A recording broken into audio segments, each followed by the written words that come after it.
In front of me is CUBOT X70 and today I would like to show you how you can connect it using Bluetooth.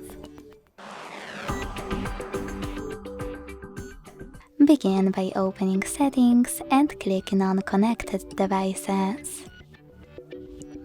Then choose Pair New Device at the top and wait for available ones to show up. When they do, click on the one that you wish to connect to. Then select Pair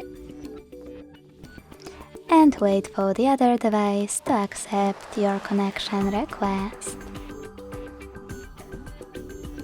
As you can see, my devices were successfully connected.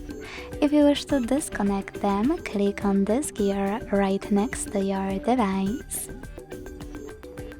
And choose Forget next to connect. Then confirm your choice in the pop-up.